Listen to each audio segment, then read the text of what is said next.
보통 맹수하면 밀림의 왕 사자나 백두산 호랑이, 아프리카 표범부터 떠올리시죠.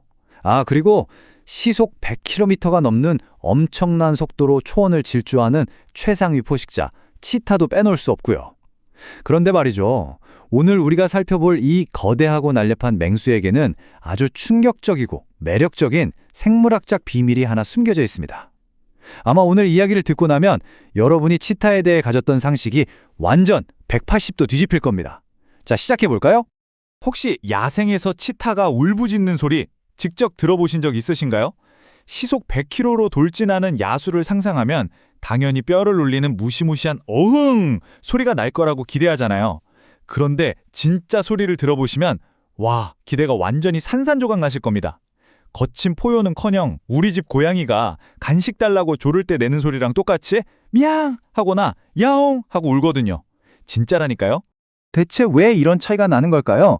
목 안쪽 구조를 들여다보면 그 해답이 나옵니다. 사자나 호랑이 같은 곡물들의 목구멍 안쪽 뼈, 즉 설상골은 굉장히 유연한 연골로 이어져 있어요. 그래서 그 우렁찬 포효가 가능한 거죠. 하지만 치타는요, 우리 주변의 흔한 집고양이들처럼 이 뼈가 아주 단단하게 굳어 있습니다. 아예 구조적으로 어흥이 불가능하다는 얘기죠. 그래서 준비한 첫 번째 챕터, 놀라운 족보, 치타의 진짜 소속입니다.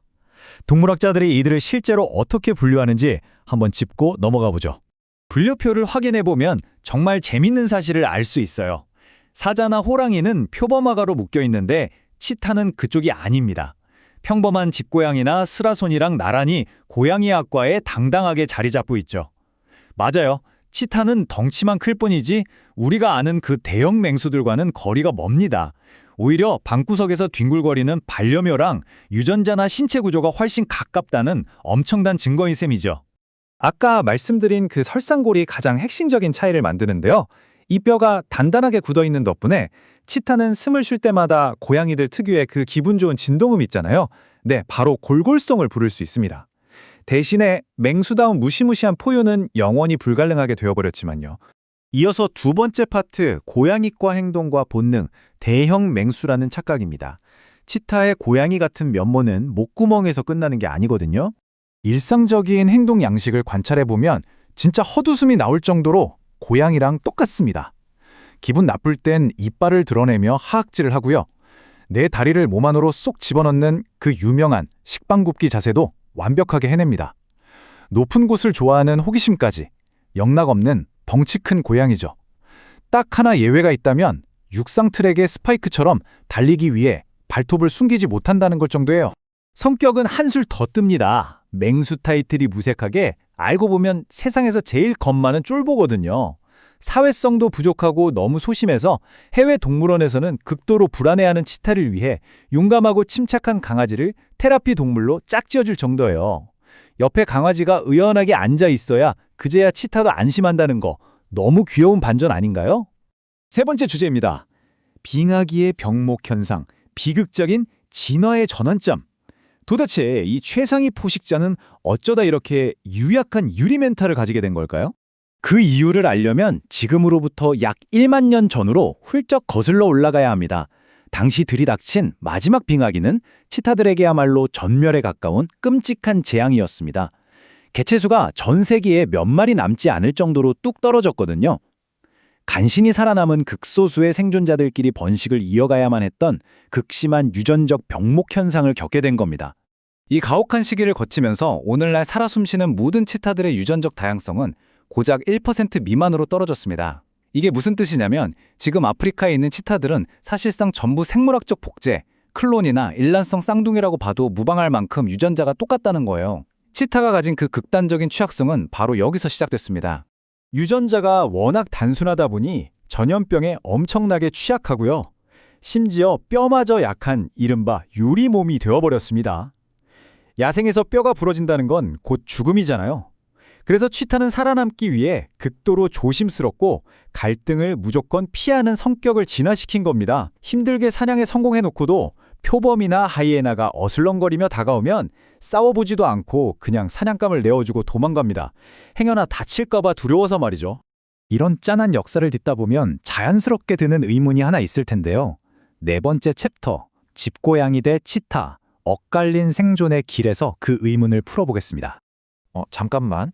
치타가 빙하기 때 유전적으로 그렇게 박살이 났다면 지금 내 무릎에서 갸릉거리는 우리 집 고양이도 똑같이 멸종 위기나 유전적 파멸을 겪고 있는 건 아닐까 하고 걱정되실 수 있잖아요. 이 오해는 고양이 가문의 전체 계보를 짚어보면 금방 풀립니다. 약 670만 년 전 고양이과의 공통 조상에서 여러 갈래가 나뉘었는데요. 한쪽은 아프리카 초원으로 진출해서 몸집을 훌쩍 키우고 달리기에 올인하는 치타의 길을 걸었습니다. 아까 말씀드린 대로 1만 년 전 빙하기 때 직격탄을 맞았고요.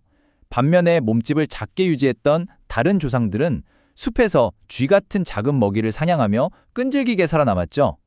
결정적으로 인류의 농업혁명 시기에 쥐를 잡아주는 대가로 사람들과 완벽한 공생을 시작하면서 미래를 확보하게 됩니다. 운명이 완전히 엇갈렸죠. 거대한 몸집 때문에 넓은 영역과 큰 사냥감이 필요해서 외롭게 클론처럼 버텨야 했던 치타와 달리 우리 주변의 길고양이나 집고양이들은 밥을 조금만 먹어도 끄떡 없었으니까요. 인간의 이동 경로에 편승해 전 세계로 뻗어나가면서 수천 년 동안 활발하게 유전자를 섞었습니다.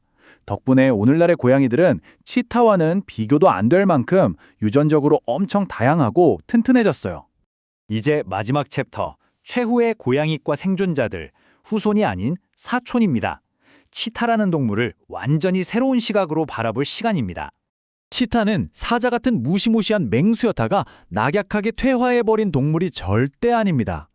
왜냐면 처음부터 그런 표범학과 특유의 본성 자체가 없었거든요.